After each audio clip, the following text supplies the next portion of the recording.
Hi நண்பா, அனைவருக்கும் குமாருடைய அன்பு வணக்கங்கள். ஃப்ரெண்ட்ஸ், நம்ம இன்றைக்கி என்ன பார்க்க போகிறோம்னா 9ஆம் வகுப்பு புதிய சமச்சீர் புத்தகம், தமிழ் புத்தகம். இதில் இருக்கிற 6வது இயல் பகுதியிலிருந்து லைன் பை லைன் கொஷின் நம்ம பார்க்க போகிறோம். லைன் பை லைன் கொஷின் எடுத்து வந்திருக்கோம். ஸோ வீடியோவை முழுமையாக பார்த்து யூஸ் பண்ணிக்கோங்க. சரி, இந்த 6வது இயல் பகுதியில் என்னென்ன டாபிக் இருக்குது அப்படின்னு பார்த்தீங்கன்னா, சிற்பக்கலை அப்படிங்கிற தலைப்பில் ஒரு கட்டுரை கொடுத்துருக்காங்க. கட்டுரை இருக்குது. ராவண காவியம் அப்படிங்கிறது ஒரு காப்பியம். இந்த காப்பியத்திலேருந்து பாட்டு கொடுத்துருக்காங்க. நாச்சியார் திருமொழி, இதில் இருக்கிற 2 பாட்டு கொடுத்துருக்காங்க. அடுத்து செய்தி என்பது ஒரு கதைங்க. அந்தளவுக்கு டெப்த்தெல்லாம் இல்லை, சும்மா ஜஸ்ட் என்னென்னு பார்த்துட்டா போதும். புணர்ச்சி, இலக்கணம், அடுத்து பார்த்திங்கன்னா மொழித்திறன் பயிற்சி, இவ்வளோ கொடுத்துருக்காங்க. எல்லாத்திலிருந்தும் நம்ம கேள்வியை கொண்டு வந்திருக்கோம். சரி, ஒன் பை ஒன்னாக பார்த்துடலாம். ஃபஸ்ட்டு நம்ம பார்க்க போகிறது சிற்பக்கலை. ஃபஸ்ட்டு கேள்வியை பாருங்கள். ஓவிய விதானத்து உரைபெரு நித்திலத்து மாலைத்தாமம் வளையுடன் நாற்றி விருந்து பட கிடந்த அருந்தொழில் அரங்கம் என்னும் நூல் என்ன? இதற்கான பதில் சிலப்பதிகாரங்க. இது எங்கே கொடுத்துருப்பாங்கன்னா 6வது இயல் பகுதியில் முதல்ல அட்டை பிக்சர்லேயே கொடுத்துருப்பாங்க. இந்த பாட்டு வரி எங்கே இருக்குது? சிலப்பதிகாரத்தில் இருக்குது. அடுத்த கேள்வியை பாருங்கள். ஓவிய விதானத்து உரைபெரு நித்திலத்து மாலைத்தாமம் வளையுடன் நாற்றி விருந்து பட கிடந்த அருந்தொழில் அரங்கம் இடம்பெற்ற காதை என்ன காதை? சிலப்பதிகாரத்தில் 3 காண்டம் இருக்கும். புகார் காண்டம், மதுரை காண்டம், வஞ்சி காண்டம். காதை பார்த்திங்கன்னா மொத்தம் 30 காதை இருக்கும். ஸோ விடையை பார்க்கலாங்களா? விடை புகார் காண்டத்தில் அரங்கேற்று காதைன்னு ஒரு காதை இருக்குது. அந்த காதையில் தான் இந்த பாட்டு வரி வருது. புகார் காண்டத்தில் அரங்கேற்று காதையில் வருது. அடுத்த கேள்வியை பாருங்கள். சரியான கூற்றை கண்டறிக. கூற்று: மனித நாகரிக வளர்ச்சியின் தொடக்கமாக சிற்பக்கலையை கருதலாம். காரணம்: கல்லிலும் உலோகத்திலும் கருவிகள் செய்த மனிதன் அவற்றில் சிற்பம் என்னும் நுண்கலையை வடிக்க தொடங்கினான். இங்கே விடைன்னு பார்த்தீங்கன்னா கூற்றும் சரி, காரணமும் சரி. கூற்றும் காரணமும் சரிதான். அடுத்த கேள்வியை பாருங்கள். கல்லும் உலோகமும் செங்கல்லும் மரமும் மண்ணும் சுதையும் தந்தமும் வண்ணமும் கண்ட சர்க்கரையும் மெழுகும் என்றிவை 10 சிற்பத் தொழிலுக்கு உறுப்பாவன என்னும் நூல் என்ன? இதற்கான பதில் இப்படி 10 பொருட்களை சொல்லக்கூடியது திவாகர நிகண்டு. திவாகர நிகண்டு. அடுத்த கேள்வி. திவாகர நிகண்டு சிற்பத் தொழிலுக்கு உறுப்பாக எத்தனை பொருட்களை குறிப்பிடுகிறது? இதற்கான பதில் 10 பொருட்களை உறுப்புன்னு குறிப்பிடுது. 10 பொருட்கள். அடுத்த கேள்வி. சிற்பத் தொழிலின் உறுப்புகளை கூறும் நூல்கள். சிற்பத் தொழிலுக்கு அப்படின்னு உறுப்புகள் இருக்கு, அதை கூறும் 2 நூல்கள். விடை: திவாகர நிகண்டு, மணிமேகலை. நல்ல கவனிங்க. திவாகர நிகண்டு, மணிமேகலை. அடுத்த கேள்வி. சரியான கூற்றை கண்டறிக. கூற்று: அரண்மனை, கோவில்கள் போன்ற இடங்களில் புடைப்புச் சிற்பங்களை காணலாம். காரணம்: முன்பகுதி மட்டும் தெரியும்படி அமைக்கப்பட்ட சிற்பங்கள் புடைப்புச் சிற்பங்கள் ஆகும். இந்த 2ல் எது சரின்னு கேட்டிருக்காங்க. விடை: கூற்று காரணம் 2மே சரிதான். முன்பகுதி மட்டும் தெரிகிற மாதிரி உருவத்தை உருவாக்கி இருந்தாங்கன்னா அதுக்கு பேர் புடைப்பு சிற்பங்கள். எங்கே இருக்கும்? அரண்மனையிலையும் கோவில்லையும் இருக்கும். அடுத்த கேள்வியை பாருங்கள். சிற்பத்தின் எத்தனை நிலைகளில் உலோகத்தினாலும் கல்லினாலும் சிற்பங்கள் அமைக்கப்படுகின்றன? இதற்கான பதில் சிற்பத்துடைய 4 நிலைகள். 4 நிலைகள்லையும் உலோகத்தாலையும் கல்லாலையும் சிற்பங்கள் அமைப்பாங்க. அடுத்த கேள்வி. சிற்பத்தின் 4 நிலைகளில் தவறானது எது? சிற்பத்துக்கு அப்படின்னு 4 நிலைகள் இருக்குது. விடை: இங்கே எல்லாமே சரிதாங்க. 4 நிலைகள் என்னன்னு பார்த்துக்கோங்க. தெய்வ உருவங்கள், இயற்கை உருவங்கள், கற்பனை உருவங்கள், முழு வடிவ உருவங்கள், அதாவது பிரதிமை உருவங்கள் சொல்லுவாங்க. இந்த 4மே சிற்பத்துடைய 4 நிலைகள். அடுத்த கேள்வியை பாருங்கள். சரியான கூற்றை கண்டறிக. கூற்று: சிற்பிகள் கற்கவிஞர்கள் என்று சிறப்பிக்கப்படுகின்றனர். காரணம்: சிற்ப இலக்கண மரபை பின்பற்றி கலை நயத்துடன் மிகுந்த தேர்ச்சியுடன் சிற்பிகள் சிற்பங்களை வடிவமைக்கின்றனர். இங்கே விடைன்னு பார்த்தீங்கன்னா 2மே சரிதாங்க. சிற்பிகளுக்கு கற்கவிஞர்கள் அப்படிங்கிற பேரும் இருக்குது. அடுத்த கேள்வியை பாருங்கள். பல்லவர் கால சிற்பங்கள் காணப்படும் இடங்களில் தவறானது. பல்லவர் கால சிற்பங்கள் எங்கெங்கே இருக்குது? விடையை பார்க்கலாங்களா? மாமல்லபுரத்தில் இருக்குது, திருச்சி மலைக்கோட்டையில் இருக்குது, காஞ்சிபுரத்தில் இருக்குது, பிள்ளையார்பட்டியில் இல்லை. ஸோ இதுதான் தவறு. அடுத்த கேள்வியை பாருங்கள், முக்கியமான கேள்வி. யாளி என்ற விலங்கின் உருவம் யார் கால சிற்பங்களில் காணப்படுகிறது? யாளி அப்படிங்கிறது ஒரு விலங்கு. இந்த விலங்குடைய உருவம் பல்லவர் கால சிற்பங்களில் தான் அதிகமாக இருக்குது. பல்லவர்கள். அடுத்த கேள்வியை பாருங்கள், பல்லவர் கால சிற்பங்களில் காணப்படாதது. பல்லவர் கால சிற்பங்களில் எது இருக்காது? விடைன்னு பார்த்தீங்கன்னா, யாளி இருக்கும், சிங்கம் இருக்கும், தாமரை மலர் இருக்கும், குதிரை இருக்காது. குதிரையை அதிகமாக பயன்படுத்தியிருக்க மாட்டாங்க. அடுத்த கேள்வியை பாருங்கள், தமிழின் தொன்மையான இலக்கண நூலாகிய எந்த நூலில் சிற்பக்கலை பற்றிய குறிப்பு காணப்படுகிறது? இதற்கான பதில் தொல்காப்பியம். தொல்காப்பியத்திலேயே சிற்பக்கலை பற்றிய குறிப்பு இருக்கிறது. அடுத்த கேள்வியை பாருங்கள், மாளிகைகளில் பல சிற்பங்களில் சுண்ணாம்பு சுதை சிற்பங்கள் இருந்ததை குறிப்பிடும் நூல். சுண்ணாம்பு சுதை சிற்பம்னா சுண்ணாம்பால் செய்யப்பட்ட சிற்பம் மாளிகையில் இருந்திருக்கு. இதை குறிப்பிடும் நூல் மணிமேகலை குறிப்பிடுதுங்க, மணிமேகலை. அடுத்த கேள்வி, யார் காலத்தில் குடைவரை கோவில்களின் நுழைவாயிலில் இரண்டு புறமும் காவலர்கள் நிற்பது போன்ற சிற்பங்கள் அமைக்கப்பட்டுள்ளன? குடைவரை கோவில்னால் மலையை குடைஞ்சி உருவாக்கப்பட்ட கோவில். உள்ளே போகும்போது ரெண்டு வாயிற்காவலர்கள் நிற்பாங்க. விடை பல்லவர் காலத்தில் தான் அப்படி உருவாக்கியிருப்பாங்க, பல்லவர் காலம். அடுத்த கேள்வியை பாருங்கள், பாண்டியர் கால கோவில் சிற்பங்கள் காணப்படும் இடம். இதற்கான பதில் திருமயத்தில் இருக்குது, பிள்ளையார்பட்டியில் இருக்குது, குன்றக்குடியில் இருக்குது, திருப்பரங்குன்றத்தில் இருக்குது. எல்லாமே சரிதான். அடுத்த கேள்வியை பாருங்கள், கழுகுமலை வெட்டுவான் கோவிலில் அமைந்துள்ள சிற்பங்கள் யார் காலத்தை சார்ந்தது? கழுகுமலை வெட்டுவான் கோவில் எங்கே இருக்குது? மதுரைக்கு பக்கத்தில் இருக்குது. இது பாண்டியர் காலத்தை சார்ந்தது. அடுத்த கேள்வி, கற்சிற்பங்கள் அமைக்கும் கலை யார் காலத்தில் விரைவாக வளர்ச்சி பெற்றது? கல்லில் சிற்பங்கள் அமைக்கும் கலை சோழர் காலத்தில் தான் விரைவாக வளர்ச்சி பெற்றது, சோழர் காலம். அடுத்த கேள்வியை பாருங்கள், பொறுத்துக. எந்த மன்னன் எந்த கோவிலை உருவாக்குனாருன்னு பொறுத்து சொல்லியிருக்காங்க. விடை முதலாம் ராசராசன் தஞ்சை பெரிய கோவிலை உருவாக்குனார். முதலாம் ராஜேந்திர சோழன் கங்கை கொண்ட சோழபுரத்தை உருவாக்குனார். இரண்டாம் ராசராசன் தாராசுரம் ஐராவதீஸ்வரர் கோயிலை உருவாக்குனார். மூன்றாம் குலோத்துங்க சோழன் திரிபுவன வீரேஸ்வரம் கோயிலை உருவாக்குனார். அடுத்த கேள்வியை பாருங்கள், தஞ்சை பெரிய கோவிலில் காணப்படும் வாயிற் காவலரின் உருவங்களின் உயரம். தஞ்சை பெரிய கோவிலில் வாயில் காவலர்கள் இருக்காங்க. அந்த சிற்பத்தினுடைய உயரம் 14 அடி. 14 அடி. அடுத்த கேள்வி, ஒரே கல்லில் அமைந்த சோழர் கால நவகிரகமும் சிங்கமுக கிணறும் பொறிக்கப்பட்டுள்ள இடம். ஒரே கல் இருக்குதுங்க, அந்த கல்லில் நவகிரகங்களையும் உருவாக்கி வச்சுருக்காங்க, சிங்கமுக கிணறையும் உருவாக்கி வச்சுருக்காங்க. அது எந்த இடம்? கங்கை கொண்ட சோழபுரம். அடுத்த கேள்வி, சோழர் காலத்தில் நடன முத்திரைகளுடன் சிற்பங்கள் அமைக்கப்பட்டுள்ள இடம். நடன முத்திரையோட சிற்பங்கள் அமைச்சிருக்காங்க. இதற்கான பதில் புதுக்கோட்டையில் நார்த்தாமலைன்னு ஒரு இடம் இருக்குது, அங்கே தான் உருவாக்கியிருக்காங்க. புதுக்கோட்டை நார்த்தாமலை.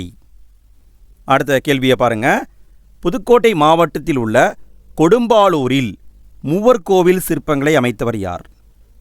புதுக்கோட்டை மாவட்டத்தில் கொடும்பாளூர் அப்படின்னு ஒரு ஊர் இருக்குது, அங்கே மூவர் கோவில்னு ஒரு கோவில் இருக்குது. அந்த கோவிலில் சிற்பம் இருக்குது. இதை உருவாக்கியவர் இரண்டாம் பராந்தக சோழன். அடுத்த கேள்வி, சோழர் கால சிற்பம் உள்ள குரங்கநாதர் கோவில் அமைந்துள்ள இடம். குரங்கநாதர் கோவில்னு ஒரு கோவில் இருக்குது.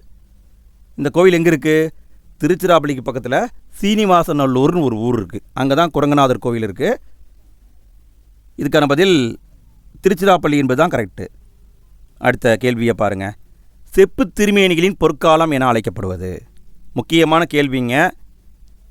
செப்பு திருமேனிகளின் பொற்காலம் எனப்படுவது சோழர் காலம். அடுத்த கேள்வி, யார் காலத்தில் கோவில்களில் மிக உயர்ந்த கோபுரங்கள் எழுப்பப்பட்டன?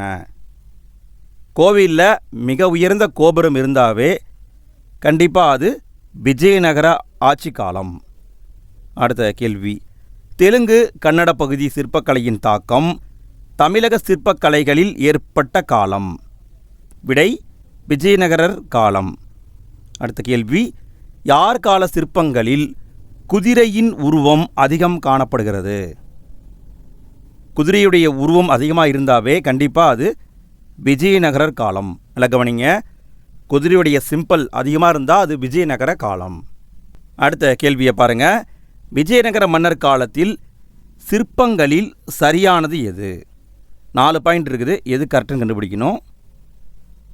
பாயிண்ட் 1, ஆடை அணிகலன்கள் அணிந்த நிலையில் உள்ள உருவங்கள் சிற்பங்கள் ஆயின. இது கரெக்டு. கோவில் மண்டபங்களில் மிகுதியான சிற்பத் தூண்கள் அமைக்கப்பட்டன. இதுவும் கரெக்டு. வீரர்கள் அமர்ந்த நிலையில் குதிரைகள் முன்கால்களை தூக்கி நிற்பது போன்ற சிற்பங்களை மண்டபத் தூண்களில் அமைத்தனர். கரெக்டு. பல்வேறு ஓசைகளை எழுப்பும் இசை கல் தூண்களை அமைத்தனர். இந்த பாயிண்ட்டு கரெக்டு. அப்போ இங்கே இருக்கிற எல்லாமே சரிதான். அடுத்த கேள்வியை பாருங்கள். பல இடங்களில் 1000 கால் மண்டபங்களை அமைத்தவர்கள். 1000 கால் மண்டபம் அப்படின்னாவே கண்டிப்பாக அது நாயக்கர் காலந்தாங்க. நல்லா கவனிங்க, 1000 கால் மண்டபம் அப்படின்னாவே கண்டிப்பாக நாயக்கர் காலம்தான். அடுத்த கேள்வியை பாருங்கள். நாயக்கர் கால சிற்பங்கள் காணப்படும் இடங்களில் தவறானது எந்த இடத்துல இல்லைன்னு கேட்குறாங்க. விடையை பார்க்கலாங்களா? மதுரை மீனாட்சி அம்மன் கோவில் இருக்குது, ராமேஸ்வரம் பெருங்கோவில் இருக்குது, திருநெல்வேலி நெல்லையப்பர் கோவில் இருக்குது, தஞ்சை பிரகதீஸ்வரர் கோவிலில் இல்லை. ஸோ இதுதான் தவறு. அடுத்த கேள்வியை பாருங்கள். சரியான கூற்றை கண்டறிக. கூற்று, மதுரை மீனாட்சி அம்மன் கோவில் 1000 கால் மண்டபத் தூண்களில் அரிச்சந்திரன், சந்திரமதி ஆகியோரின் சிற்பங்கள் காணப்படுகின்றன. காரணம், பாண்டியர் காலத்தில் இவை அமைக்கப்பட்டன. விடையை பார்க்கலாங்களா? விடை கூற்று மட்டும்தான் சரி, காரணம் தவறு. முன்னாடி நம்ம பார்த்தோம், நாயக்கர் காலத்தில் தான் உருவாக்கியிருப்பாங்க. 1000 கால் மண்டபம் அப்படின்னாவே நாயக்கர் காலம்தான். அப்போ விடைன்னு பார்த்தீங்கன்னா கூற்று மட்டும்தான் சரி. அடுத்த கேள்வியை பாருங்கள். நாயக்கர் கால சிற்பக்கலை நுட்பத்தின் உச்சநிலை படைப்பு காணப்படும் இடம். நாயக்கர்கள் அமைத்ததிலேயே உச்சநிலை படைப்பு எங்கே இருக்குது? கோயம்புத்தூரில் பேரூர் சிவன் கோவில் ஒரு கோவில் இருக்குது, அந்த கோவிலில் தான் இருக்குது. கோயம்புத்தூர் பேரூர் சிவன் கோவில். அடுத்த கேள்வியை பாருங்கள். எந்த மதத்தில் சில சிற்பங்கள் அளவுக்கு மீறிய உயரமும் பருமனும், இங்கே டைப்பிங் மிஸ்டேக்குங்க, பருமனும் உடையனவாக உள்ளன? அளவுக்கு மீறிய உயரம் இருக்கும், அளவுக்கு மீறிய பருமன் இருக்கும். இதற்கான பதில் சமண மத சிற்பங்கள்ங்க. இது எக்ஸாமில் கேட்டிருக்காங்க, டிஎன்பிஎஸ்சியில் கேட்டாங்க. சமண மத சிற்பங்கள் அளவுக்கு மீறிய உயரமும் அளவுக்கு மீறிய பருமனும் கொண்டுள்ளது. அடுத்த கேள்வியை பாருங்கள். டேஸ் என்ற இடத்தில் ஒரே பாறையில் 24 தீர்த்தங்கரர்களின் உருவங்கள் புடைப்புச் சிற்பங்களாக செதுக்கப்பட்டுள்ளன. சமண மதத்தில் 24 தீர்த்தங்கர்கள் இருப்பாங்க. அவங்களுடைய உருவங்கள் எங்கே பொறிக்கப்பட்டிருக்குன்னா திருநாதர் குன்று அப்படிங்கிற மலையில் பொறிக்கப்பட்டிருக்கு. இது எங்கே இருக்குன்னா விழுப்புரம் மாவட்டத்தில் செஞ்சின்னு ஒரு இடம் இருக்குது, அங்கே தான் திருநாதர் குன்று இருக்குது. இங்கே தான் 24 தீர்த்தங்கர்களுடைய உருவங்களை புடைப்பு சிற்பமாக உருவாக்கி வச்சுருக்காங்க. அடுத்த கேள்வியை பாருங்கள். தமிழகத்தில் சமண மத சிற்பங்கள் காணப்படும் இடங்கள். சமண மத சிற்பங்கள் மோஸ்ட்லி 2 இடத்துல தான் இருக்குது. ஒன்று மதுரை, இன்னொன்று விழுப்புரம். மதுரை மற்றும் விழுப்புரம். அடுத்த கேள்வியை பாருங்கள். சரியான கூற்றை கண்டறிக. கூற்று, பிற நாட்டு சிற்பங்களை காட்டிலும் தமிழக சிற்பங்கள் தனித்தன்மையுடன் திகழ்கின்றன. காரணம், யோகக்கலை, நாட்டியக்கலை கூறுகளும் தமிழக சிற்பக்கலையில் இடம்பெறவில்லை. பார்த்த உடனே ரெண்டும் சரின்னு போட்டிருப்பீங்க, ஏன்னா இடம்பெற்றிருக்கு அப்படின்னு வந்திருக்கும். பட் இங்கே நல்லா கவனிச்சிங்கன்னா இடம்பெறவில்லைன்னு கொடுத்துருக்காங்க. ஸோ கூற்று மட்டும்தான் சரி, காரணம் தவறு. யோகக்கலையும் நாட்டியக்கலையும் தமிழ் சிற்பக்கலையில் இடம்பெற்றிருக்கு. ஸோ அதனால் இந்த பாயிண்ட்டு தவறு. அடுத்த கேள்வியை பாருங்கள். தமிழ்நாடு அரசு சிற்பக் கல்லூரியை அமைத்துள்ள இடம். சிற்பக் கல்லூரி எங்கே இருக்குது? விடை மாமல்லபுரத்தில் இருக்குதுங்க. சிற்பக்கல்லூரி எங்கே இருக்குது? மாமல்லபுரத்தில் இருக்குது. அடுத்த கேள்வியை பாருங்கள். தமிழகத்தில் உலோக படிமங்கள் செய்யும் பயிற்சி நிலையங்கள் அமைந்துள்ள இடங்களில் தவறானது. உலோக படிமங்கள் செய்யும் பயிற்சி நிலையம் 3 இடத்துல இருக்குது. ஒன்று சுவாமிமலை, இன்னொன்று கும்பகோணம், இன்னொன்று மதுரை. மாமல்லபுரத்தில் இல்லை. ஸோ அதனால் இதுதான் தவறு. சரிங்களா? மொத்தம் 3 இடத்துல இருக்குது. சுவாமிமலை, கும்பகோணம், மதுரை. அடுத்த கேள்வியை பாருங்கள். அரசு கவின்கலை கல்லூரிகளை அமைத்துள்ள இடம். கவின்கலை கல்லூரிகள் 2 இடத்துல இருக்குதுங்க. ஒன்று சென்னையில் இருக்குது, இன்னொன்று கும்பகோணத்தில் இருக்குது. சென்னை, கும்பகோணம். அடுத்த கேள்வியை பாருங்கள். சிற்பக்கலை குறித்த செய்திகளை அனைவரும் அறிந்து கொள்ளும் வகையில் தமிழ்நாடு தொழில்நுட்ப கல்வி இயக்ககம் டேஸ் என்ற நூலை வெளியிட்டுள்ளது. இதற்கான பதில் சிற்பச் செந்நூல் அப்படிங்கிற நூலை விட்டிருக்காங்க. சிற்பச் செந்நூல். அடுத்து நம்ம பார்க்க போகிற டாபிக் ராவண காவியம். ஃபஸ்ட்டு கேள்வியை பாருங்கள். பொறுத்துக. விடையை பார்க்கலாங்களா? மைவனம் அப்படின்னா மலைநெல், முருகியம் அப்படின்னா குறிஞ்சிப்பறை, சிறை அப்படின்னா இறகு, சாந்தம் அப்படின்னா சந்தனம். அடுத்த கேள்வியை பாருங்கள். அருகிய சிறை விரித்தாட பூஞ்சினை மருவிய குரங்கினம் மருண்டு நோக்குமால். இதில் அடிக்கோடிட்ட சொல்லின் பொருள் என்ன? எங்கே அடிக்கோடு போட்டிருக்காங்க? பூஞ்சினை இந்த இடத்துல அடிக்கோடு போட்டிருக்காங்க. இதனுடைய பொருள் என்ன? பூக்களை உடைய கிளை. பூஞ்சினைனா பூக்களை உடைய கிளைன்னு அர்த்தம். அடுத்த கேள்வி. பூவையும் குயில்களும் பொலங்கை வண்டரும். இதில் வந்திருக்கிற பூவை என்பதன் பொருள் என்ன? பூவை என்பது எந்த பறவையை குறிக்கிறது? விடை நாகனவாய் பறவை. பூவை அப்படின்னா நாகனவாய் பறவை. அடுத்த கேள்வியை பாருங்கள். பொறுத்துக. சொல்லையும் அதுக்கான பொருளையும் பொருத்தணும்.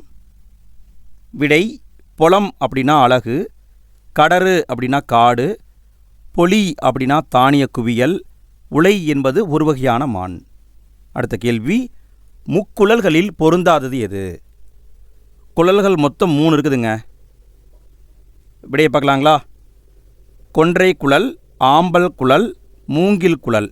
பூவரசம் இதெல்லாம் வராது. சரிங்களா? அப்போ முக்குழல்னா கொன்றை, ஆம்பல், மூங்கில். அடுத்த கேள்வியை பாருங்கள். முருகு என்ற சொல்லின் பொருளில் பொருந்தாதது எது? முருகு அப்படின்னா தேனையும் குறிக்கும், மனம் அதையும் குறிக்கும், அழகு என்பதும் வரும், பலம் என்பது வராது. ஸோ இதுதான் பொருந்தாதது. அடுத்த கேள்வியை பாருங்கள். பொறுத்துக. விடையை பார்க்கலாங்களா?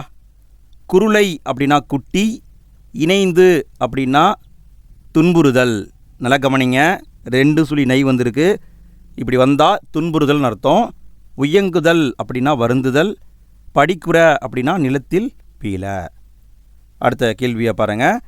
மன்னிய முதுவெயில் வளைப்ப வாய்வெறி இல்லினம் குருளை மிக்கு இணைந்து வெம்பிட. இதில் வந்திருக்கிற வாய்வெறி என்பதன் பொருள் என்ன? வாய்வெறி அப்படின்னா சோர்வால் வாய் குளறுதல். சோர்வால் வாய் குளறுதல். அடுத்த கேள்வியை பாருங்கள். பொறுத்துக. இந்த ராவண காவியத்தை பொறுத்த வரைக்கும் நிறைய சொல்லும் பொருளும் தான் இருக்குது. விடை கல் அப்படின்னா மலை, மல்லல் அப்படின்னா வளம், சிறு அப்படின்னா வயல், கரிக்குருத்து அப்படின்னா யானை தந்தம். அடுத்த கேள்வி. பொறுத்துக. விடை துவரை அப்படின்னா பவளம், விசும்பு அப்படின்னா வானம், புரைதப அப்படின்னா குற்றமின்றி, முருகு அப்படின்னா தேன். அடுத்த கேள்வியை பாருங்கள். ராவண காவியம் காலத்தின் விளைவு, ஆராய்ச்சியின் அறிகுறி, புரட்சி பொறி, உண்மையை உணர வைக்கும் உன்னத நூல் என்றவர் யார்? ராவண காவியத்தை புகழ்ந்தவர் அறிஞர் அண்ணா. அடுத்த கேள்வியை பாருங்கள். இலக்கண குறிப்பை பொறுத்துக. விடை பைங்கிலி அப்படின்னா பண்புத்தொகை, அதிர்குரல் என்பது வினைத்தொகை, கடிகமல் என்பது உரிச்சொற்றொடர், மறைமுகம் என்பது ஊமை தொகை.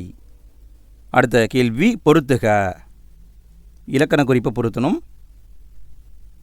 விடை கருமுகில் என்பது பண்புத்தொகை, வருமலை என்பது வினைத்தொகை, மன்னிய என்பது பெயரச்சம், இந்நிலங்குருளை என்பது பண்புத்தொகை. அடுத்த கேள்வியை பாருங்கள். எண்ணுமையில் பொருந்தாதது எது? எண் உம்மை இதில் வராதது எதுங்க? விடையை பார்க்கலாங்களா? பூவையும் குயில்களும் என்பது எண்ணுமை, முதிரையும் சாமையும் என்பது எண்ணுமை, சாமையும் வரகும் என்பது எண்ணுமை, மலர்கன்னி என்பது வராது. சரிங்களா? மலர்கன்னி என்பது மூன்றாம் வேற்றுமை உருபும் பயனும் உடன் தொக்க தொகை. ஸோ இது வராது. அடுத்த கேள்வியை பாருங்கள். சரியானதை கண்டறிக. எந்த வாக்கியம் சரியான வாக்கியம்? விடையை பார்க்கலாங்களா? ஊசியில் நூலை கோத்தான், இதுதான் கரெக்டு. கரெக்டாக இக்கு வந்திருக்கு. கோத்தான் அப்படின்னு தான் வரணும், கோர்த்தான் வரக்கூடாது. சரிங்களா? ஸோ இதுதான் கரெக்டு. அடுத்த கேள்வியை பாருங்கள். தவறானதை கண்டறிக. எது தவறு? விடையை பார்க்கலாங்களா? கோப்பு என்பது கரெக்டு, கோத்தான் என்பது கரெக்டு, கோத்தல் என்பது கரெக்டு, கோர்வை என்பது தவறு, கோவை அப்படி தான் வரணும். ஸோ இதுதான் தவறு. அடுத்த கேள்வியை பாருங்கள். 20ஆம் நூற்றாண்டில் தோன்றிய தனித்தமிழ் பெருங்காப்பியம் எது? 20ஆம் நூற்றாண்டில் தோன்றிய தனித்தமிழ் பெருங்காப்பியம் ராவண காவியம். அடுத்த கேள்வி. ராவண காவியத்தின் பெரும்பிரிவுக்கு பெயர் என்ன? இதுக்கான பதில் பெரும்பிரிவை காண்டம்னு சொல்லுவோம், காண்டம். அடுத்த கேள்வியை பாருங்கள். ராவண காவியத்தில் தவறான காண்டம் எது? பெரும்பிரிவு காண்டம்னு பார்த்தோம். மொத்தம் பார்த்தீங்கன்னா 5 காண்டம் இருக்குங்க. விடையை பார்க்கலாங்களா? தமிழக காண்டம் வரும், இலங்கை காண்டம் வரும், கரெக்டு. விந்த காண்டம் வரும், பலிபுரி காண்டம் வரும், கரெக்டு. பலிபுரி காண்டம் வரும், போர்க்காண்டம் வரும், கரெக்டு. போர்க்காண்டம் வரும், ஆனால் புகார் காண்டம் வராது. புகார் காண்டம் எங்கே வருங்க? சிலப்பதிகாரத்தில் தான் வரும். ஸோ இதுதான் தவறு. அடுத்த கேள்வியை பாருங்கள். ராவண காவியத்தில் எத்தனை பாடல்கள் உள்ளன? விடை. ராவண காவியத்தில் 3100 பாடல்கள் இருக்குது. 3100 பாடல்கள். அடுத்த கேள்வியை பாருங்கள். கடிகமல் மராமலர் கன்னி அம்சிறார் படிக்குற எருதுக்கோடு அண்ண. இந்த பாடல் இடம்பெற்ற காண்டம், அதாவது நம்ம புக்கில் கொடுத்துருப்பாங்க இல்லைங்களா, புக்கில் இருக்கிற பாடல்கள் எந்த காண்டத்தில் வந்திருக்குன்னு கேட்டிருக்காங்க. விடை தமிழக காண்டத்தில் வந்திருக்கு, தமிழக காண்டம். அடுத்த கேள்வியை பாருங்கள். ராவண காவியம் என்னும் நூலை எழுதியவர் யார்? இதற்கான பதில் புலவர் குழந்தை. அடுத்த கேள்வி. தந்தை பெரியாரின் வேண்டுகோளுக்கு இணங்க புலவர் குழந்தை எந்த நூலுக்கு உரை எழுதியுள்ளார்? தந்தை பெரியார் கேட்டார், அதனால் இவர் உரை எழுதியிருக்காரு. விடை திருக்குறளுக்கு உரை எழுதியிருப்பார். அடுத்த கேள்வியை பாருங்கள். புலவர் குழந்தை திருக்குறளுக்கு உரை எழுத எடுத்துக்கொண்ட நாட்கள் எத்தனை நாள் எழுதினார்? விடை 25 நாள் எழுதினாருங்க, 25 நாட்கள். அடுத்த கேள்வியை பாருங்கள். புலவர் குழந்தை எழுதாத நூல். புலவர் குழந்தை எந்த நூலை எழுதலை? விடை ராவண காவியத்தை எழுதியிருப்பார், யாப்பதிகாரம் இது எழுதியிருப்பார், தொடை அதிகாரம் எழுதியிருப்பார், தொன்னூல் விளக்கம் எழுதியிருக்க மாட்டார். இதுதான் தவறு.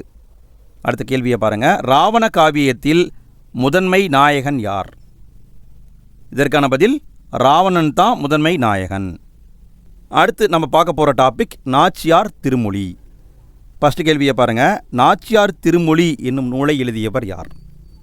இதற்கான பதில் ஆண்டாள் தான் எழுதியிருப்பாங்க. அடுத்த கேள்வியை பாருங்கள். தவறான கூற்றை கண்டறிக. 4 பாயிண்ட் இருக்குது, எது தவறுன்னு கண்டுபிடிக்கணும். விடை பக்தி இலக்கியம் உணர்ச்சி நிறைந்த பாடல்களை கொண்டது, இது கரெக்டு. இறையை நாயகனாக எண்ணி நாயகி பாவத்தில் பாடப்படும், இந்த கருத்து கரெக்டு. ஆண்டாள் பாடியதால் அவர் சிவன் மீது காதல் கொண்டு பாடியதாக கொள்கின்றனர், இந்த பாயிண்ட் தவறு. திருமால் இதுதான் வரணும். சரிங்களா? ஆண்டாள் அப்படின்னாவே திருமால் தான், சிவபெருமான் கிடையாது. அடுத்த பாயிண்ட் பாருங்கள். இறையோடு ஒன்றுதலும் அதன்பால் அனைவரையும் சரணடைய செய்வதும் பக்தி இலக்கியத்தின் பணியாகும், இது கரெக்டு. அப்போ 3வது பாயிண்ட் தான் தவறு. அடுத்த கேள்வியை பாருங்கள். சதிரில மங்கையர் தாம் வந்து எதிர்கொள்ள மதுரையார் மன்னன் அடிநிலை. இதில் அடிக்கோடிட்ட சொல்லின் பொருள் என்ன? அதாவது சதிர் அப்படின்னு போட்டிருக்காங்க இல்லைங்களா, சதிர் என்ற சொல்லின் பொருள் நடனம் என்பது கரெக்டு. சதிர்னா நடனம். அடுத்த கேள்வியை பாருங்கள். சரியான கூற்றை கண்டறிக. கூற்று ஆழ்வார்கள் 12 12 பேர். காரணம் திருமாலை வழிபட்டு சிறப்பு நிலை எய்தவர்கள். இதற்கான பதில் கூற்று காரணம் இரண்டுமே சரிதான், ரெண்டுமே கரெக்டு தான். அடுத்த கேள்வியை பாருங்கள். 12 ஆழ்வார்களில் ஒரே பெண் யார்? ஆழ்வார்கள் மொத்தம் 12 பேர். 12 பேரில் ஒரே ஒருத்தவங்க தான் பெண்.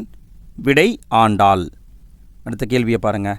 சூடி கொடுத்த சுடற்கொடி எனப்படுபவர் யார்? சூடி கொடுத்த சுடற்கொடி எனப்படுபவர் ஆண்டாள். அடுத்த கேள்வியை பாருங்கள். ஆண்டாள் யாரின் வளர்ப்பு மகள்? ஆண்டாள் யாருடைய வளர்ப்பு மகள்? பெரியாழ்வாரின் வளர்ப்பு மகள். அடுத்த கேள்வியை பாருங்கள். 4000 திவ்ய பிரபந்தத்தில் ஆண்டாள் பாடியவை. இதற்கான பதில் திருப்பாவை. இந்த நூலையும் பாடியிருப்பாங்க, நாச்சியார் திருமொழியையும் பாடியிருப்பாங்க. அடுத்த கேள்வியை பாருங்கள். நாச்சியார் திருமொழி எத்தனை பாடல்களை கொண்டது? இதற்கான பதில் 143 பாட்டு இருக்குங்க. நாச்சியார் திருமொழியில் 143 பாட்டு இருக்கும். அடுத்து நம்ம பார்க்க போகிற டாபிக் செய்தி. இதில் கண்டென்ட் அந்தளவுக்கெல்லாம் இருக்காது. ஃபஸ்ட்டு கேள்வியை பாருங்கள். பொறுத்துக. சிறு கதைகளையும் எந்த ஆண்டு சாகித்ய அகாதமி விருது வாங்குச்சு, யார் எழுதுனாங்க அப்படிங்கிறதையும் கொடுத்துருக்காங்க. இதை நல்லா மனப்பாடம் பண்ணிக்கோங்க ஃப்ரெண்ட்ஸ், கண்டிப்பாக கேட்பாங்க. விடையை பார்க்கலாங்களா? 1970 அன்பளிப்பு அப்படிங்கிற நூலுக்காக கு. அழகிரிசாமி வாங்கினார். 1979 சக்தி வைத்தியம் அப்படிங்கிற நூலுக்காக தி. ஜானகிராமன் வாங்கினாங்க. 1987 முதலில் இரவு வரும் அப்படிங்கிற நூலுக்காக ஆதவன் வாங்கினார்.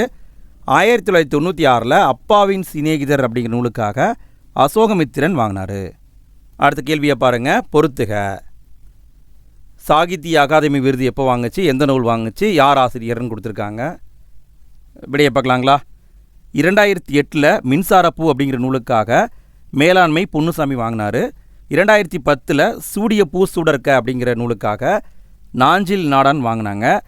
2016 ஒரு சிறு இசை அப்படிங்கிற நூலுக்காக வண்ணதாசன் வாங்கினார். 2021 சிவப்பு கழுத்துடன் ஒரு பச்சை பறவை அப்படிங்கிற நூலுக்காக அம்பை வாங்கினாங்க. ஃப்ரெண்ட்ஸ், இந்த கண்டென்ட்டை நல்லா மனப்பாடம் பண்ணிக்கோங்க, கேட்க சான்ஸு ரொம்ப ரொம்ப அதிகமாக இருக்குது. அடுத்த கேள்வியை பாருங்கள். தி. ஜானகிராமன் ஜப்பான் அனுபவங்களை உதயசூரியன் என்ற தலைப்பில் எந்த இதழில் எழுதினார்? தி. ஜானகிராமன் ஜப்பான் போனார். போயிட்டு வந்த விஷயங்களை உதயசூரியன் அப்படிங்கிற தலைப்பில் சுதேசமித்திரன் அப்படிங்கிற நூல் எழுதினார். சுதேசமித்திரன். அடுத்த கேள்வியை பாருங்கள். தி. ஜானகிராமனின் ஜப்பான் அனுபவங்கள் புத்தகமாக வெளியான ஆண்டு. அவர் எழுதிய தொடரை அப்படியே புத்தகமாக மாற்றிட்டாங்க. எப்போ மாற்றினாங்க? 1967 மாற்றி புத்தகமாக விட்டாங்க. அடுத்த கேள்வியை பாருங்கள். சரியான கூற்றை கண்டறிக. கூற்று. தி. ஜானகிராமன் 1974 கருங்கடலும் கலைக்கடலும் என்ற புத்தகத்தை வெளியிட்டார். காரணம் ரோம், செக்கோஸ்லோவகியா சென்ற அனுபவங்களை எழுதினார். இங்கே விடைன்னு பார்த்தீங்கன்னா கூற்று காரணம் இரண்டுமே சரிதான். நல்ல கவனிங்க.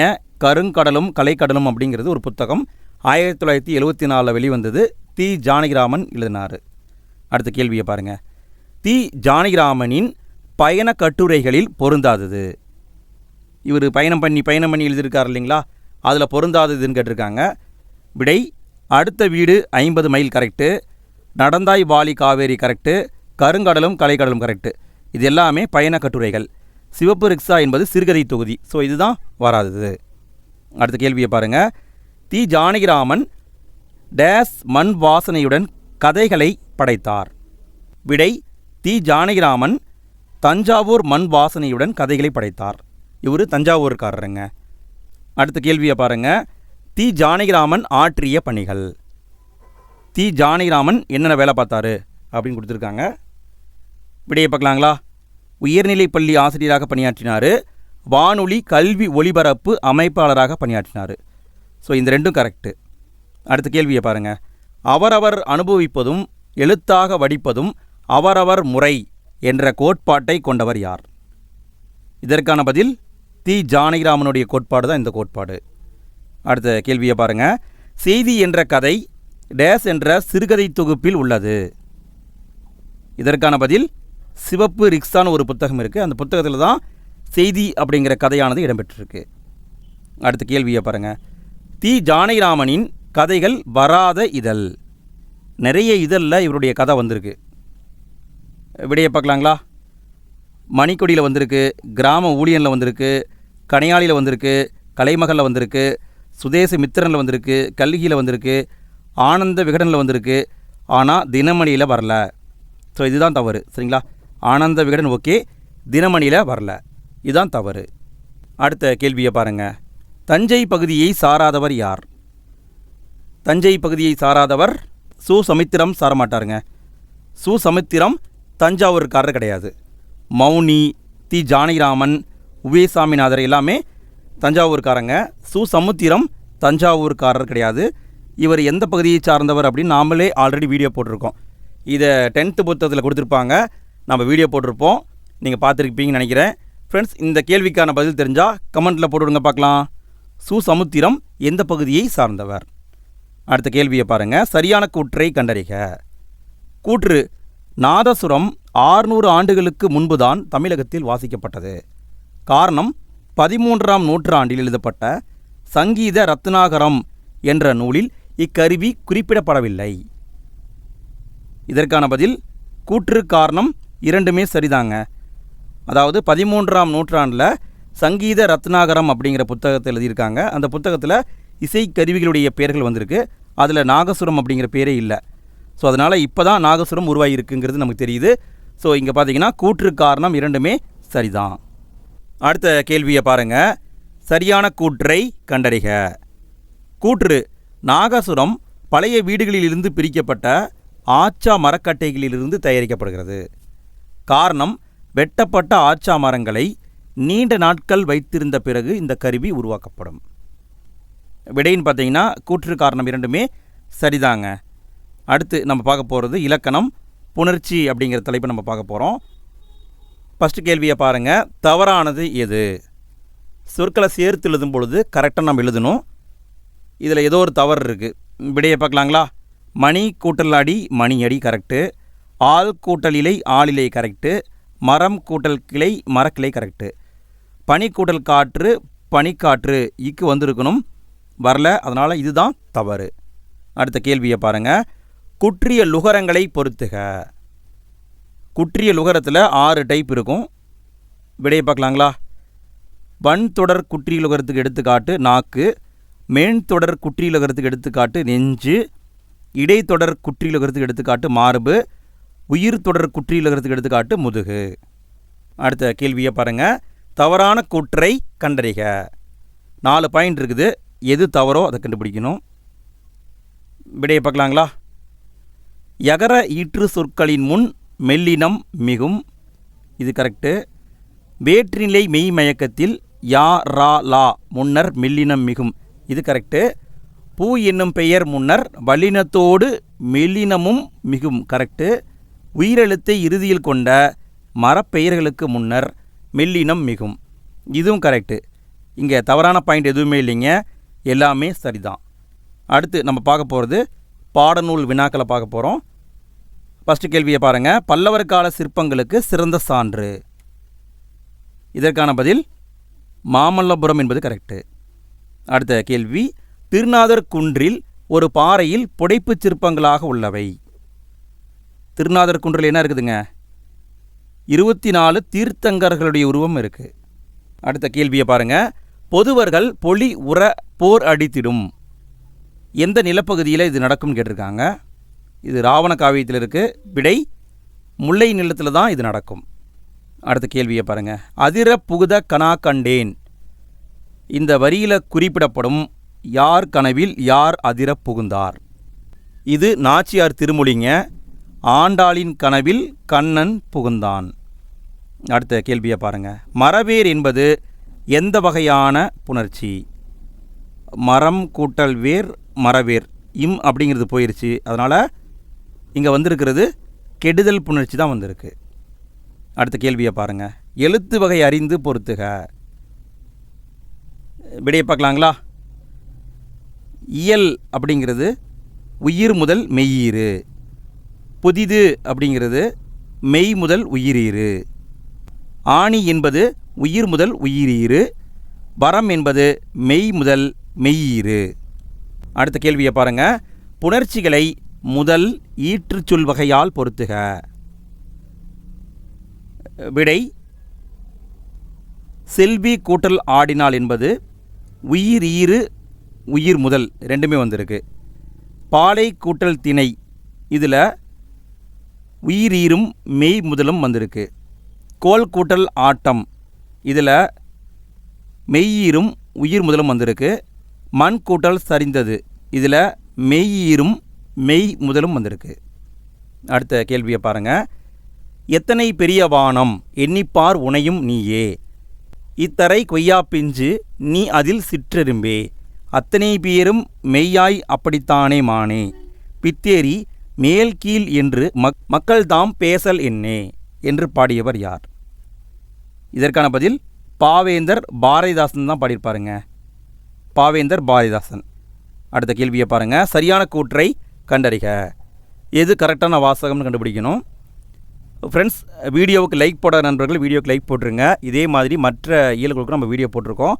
அதுக்கான லிங்க்கை நான் ஃபஸ்ட்டு கமெண்ட்டில் கொடுக்குறேன், எண்டு ஸ்க்ரீன்லேயே கொடுக்குறேன், பாருங்கள். சரி, ஓகே, விடையை பார்க்கலாங்களா? நேற்று தென்றல் காற்று வீசியது என்பது தான் கரெக்டு. வீசியது அப்படின்னு தான் வரணும். இதுதான் கரெக்டு. அடுத்த கேள்வியை பாருங்க. சரியான கூற்றை கண்டறிக. எது சரியான கூற்றுன்னு கண்டுபிடிக்கணும். விடையை பார்க்கலாங்களா? அணில் பழம் கொறித்தது, இதுதான் கரெக்டு. அணில் அப்படின்னாவே கொறித்ததுன்னு தான் போட்டுருணும். ஸோ இதுதான் கரெக்டு. அடுத்த கேள்வியை பாருங்கள். சரியான கூற்றை கண்டறிக. எது கரெக்டான வாசகம்னு கண்டுபிடிக்கணும். விடையை பார்க்கலாமா? கையல் பானை வனைய கற்றுக்கொண்டால், இதான் கரெக்டு. இங்கே இந்த இது வந்துடக்கூடாது, தப்பு. இது வந்துடக்கூடாது. ஓகேங்களா? அடுத்த கேள்வியை பாருங்கள். பொறுத்துக. அகராதியில் காண்க அப்படின்னு புக்கில் கொடுத்துருப்பாங்க. இதெல்லாம் எக்ஸாமில் கேட்குறாங்க ஃப்ரெண்ட்ஸ். விடையை பார்க்கலாங்களா? ஏங்கல் அப்படின்னா ஓசை, மயிர்குரல், அழுதல் இதை குறிக்கும். கிடுகு அப்படின்னா கேடகம், முடைந்த ஓலைக்கீற்று, சட்டப்பலகை இதை குறிக்கும். தாமம் அப்படின்னா பூ, மாலை, வடம், புகழ், ஒளி, பரமபதம் இதை குறிக்கும். பான்மை அப்படின்னா குணம், தகுதி, முறைமை, சிறப்பு இதை குறிக்கும். பொறி அப்படின்னா புள்ளி, தழும்பு, எந்திரம், ஒளி, ஐம்பொறி இதை குறிக்கும். ஃப்ரெண்ட்ஸ், இது நல்லா பார்த்துக்கோங்க ஃப்ரெண்ட்ஸ், கேட்க சான்ஸ் ரொம்ப ரொம்ப அதிகம். அடுத்த கேள்வியை பாருங்கள். பொறுத்துக. கலைச்சொற்களை பொருத்தணும். குடைவரை கோவில்னா கேவ் டெம்பிள், மதிப்பூர் முனைவர்னா ஹானரரி டாக்டரேட், ஆவண குறும்படம்னா டாக்குமெண்ட்ஸ் ஷார்ட் ஃபிலிம், புணர்ச்சினா காம்பினேஷன். அடுத்த கேள்வி இறுதி கேள்விங்க, கடைசி கேள்வி. திருக்குறள் கூறும் 5 சால்புகளில் 2. 5 சால்பில் எது வருங்க? விடையை பார்க்கலாமா? நாணமும் இணக்கமும் என்பது கரெக்டு. நாணம், இணக்கம். அவ்வளோதான் ஃப்ரெண்ட்ஸ், இந்த இயலை நம்ம சிறப்பாக கம்ப்ளீட் பண்ணிட்டோம். நீங்கள் ஆல்ரெடி படிச்சிருக்கீங்க அப்படின்னா இந்த 107 கேள்வியில் உங்களுக்கு எத்தனை கேள்விக்கு ஆன்சர் தெரிஞ்சது அப்படிங்கிறத மறக்காமல் கமெண்ட்டில் போட்டுவிடுங்க. எண்டு ஸ்க்ரீனில் அடுத்த ஈலக்கான லிங்க் கொடுக்குறேன், ஃபஸ்ட்டு கமெண்ட்லேயும் கொடுக்குறேன், கிளிக் பண்ணி பாருங்கள். ஓகே ஃப்ரெண்ட்ஸ், அடுத்த வீடியோவில் சந்திப்போம். தேங்க்யூ.